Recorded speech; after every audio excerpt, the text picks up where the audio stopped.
This video is sponsored by Skillshare.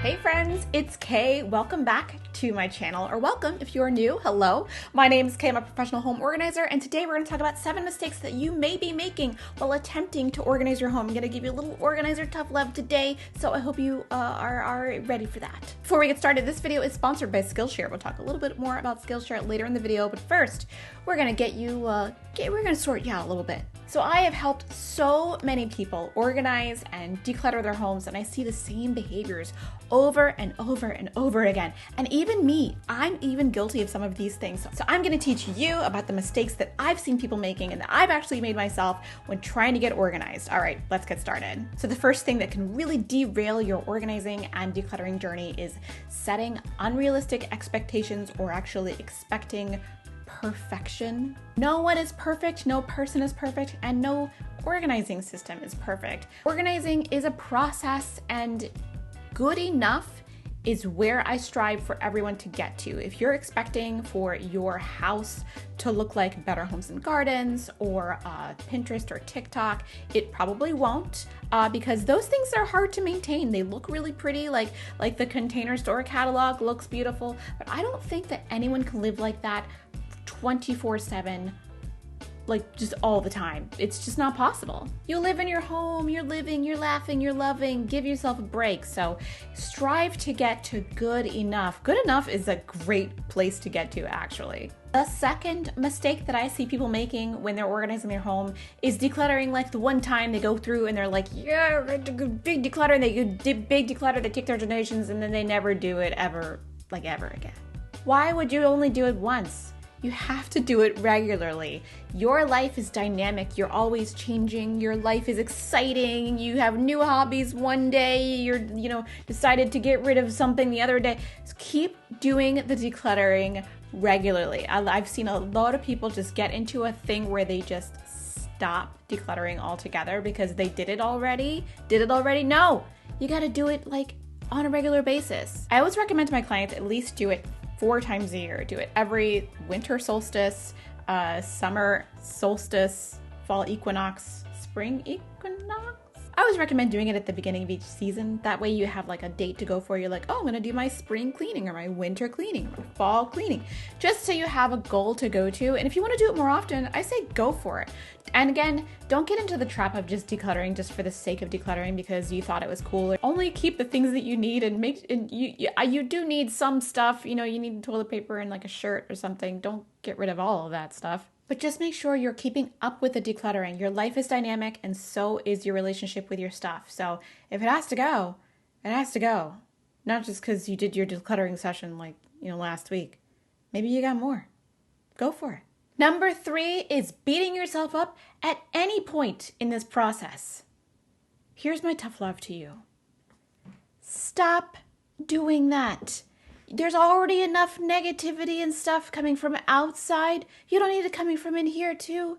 Everybody has a little bit of clutter and everybody makes a mess. So don't beat yourself up for it just because maybe you've left it for a while or you've been procrastinating doing it or you just don't know how. That's okay. You're okay.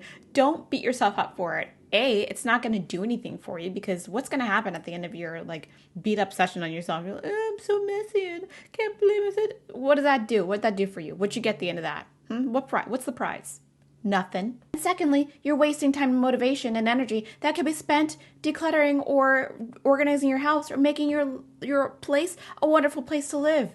Don't spend any time beating yourself up. Be nice to you. You be nice to you. Number 4, this one's a big one. Hello? Hi. I have to do the ad read. Oh my God, what do you want? Really quick. I have to do the ad read. You weren't supposed to be here until the end of the video. What are you doing here now? I have an appointment. I have to do it now. You have an appointment? Well, you look really cute. I do? Thank you. Okay, do you want to do the ad read? I'll get up. Ooh, I never get to sit here.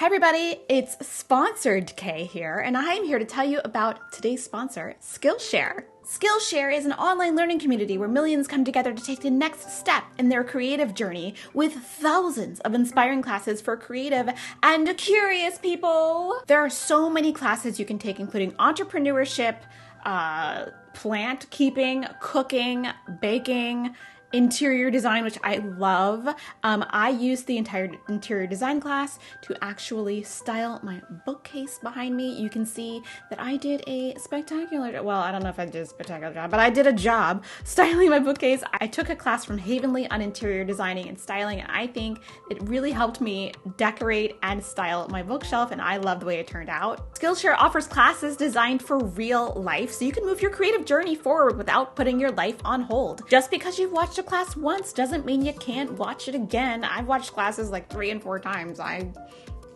have trouble learning sometimes. Skillshare is also super affordable in comparison to in-person classes and workshops. The first 1,000 people to click the link in the description will get a 1-month trial of Skillshare Premium for absolutely free.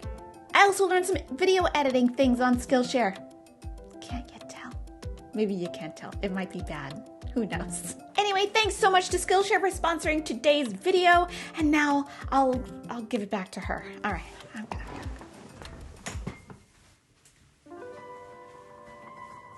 Bye. Thank you.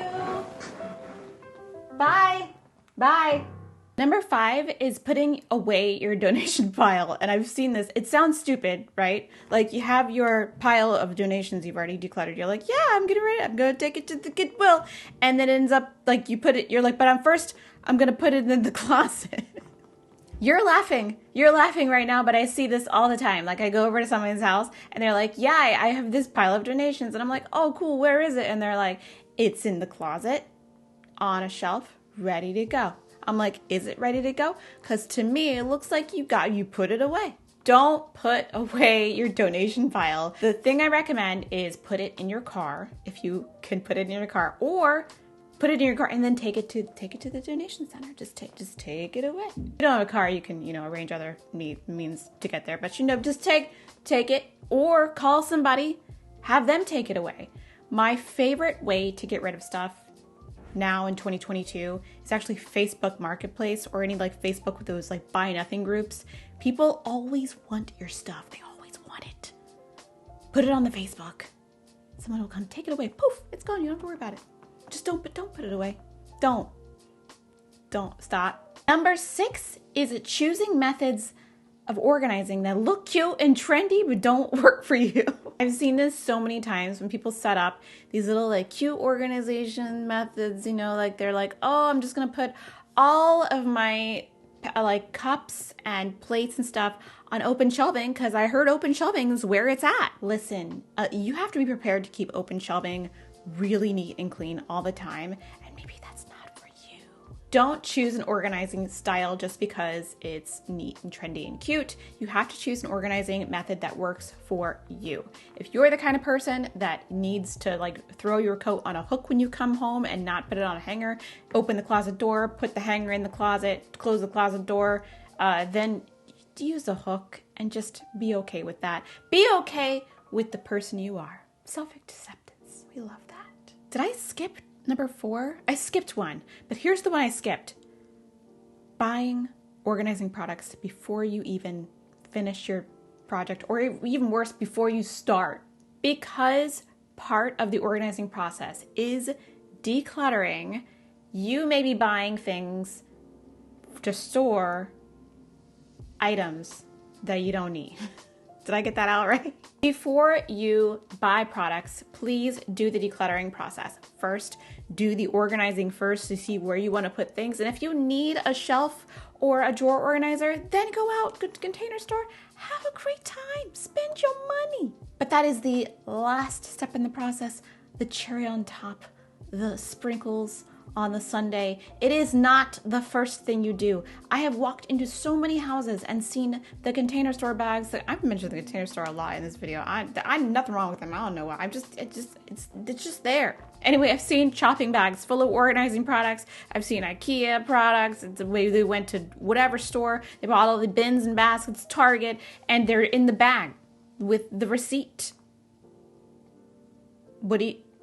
No. All right. And the last mistake you may be making while organizing your home is not asking for help when you need it. I understand that organizing is a skill that some of us have and some of us just don't. I personally don't enjoy going to the gym and exercising. I need someone to hold me accountable, so I hired a personal trainer. I go to the gym, they help me lift and do my cardio and all that stuff, and I will not go to the gym without this person. If you need an accountability buddy, hire a professional organizer or get a friend to help you. Don't be afraid to ask for help if you're overwhelmed, because some of us are simply overwhelmed. Like, we look in a room that we haven't touched in years and we go, if you're doing that, then you just definitely need some help. And 2 is always better than 1. If you hire a professional organizer, it's somebody who's going to be non-judgmental, nice to you, and help you on your journey. So don't be afraid to reach out for help when you need it. Don't think you can do everything by yourself. That's my problem. Don't do what I do. All right, y'all. I hope you enjoyed today's tough love professional organizer conversation. I love you all and wish you luck organizing your homes. If you have any other pitfalls that you find that you do, leave a comment down below. We all can help each other and educate each other. It's an open, fabulous, welcoming space. All right, I hope you have a great morning, great afternoon, great evening, wherever you are. And I'll see you in the next one. Bye.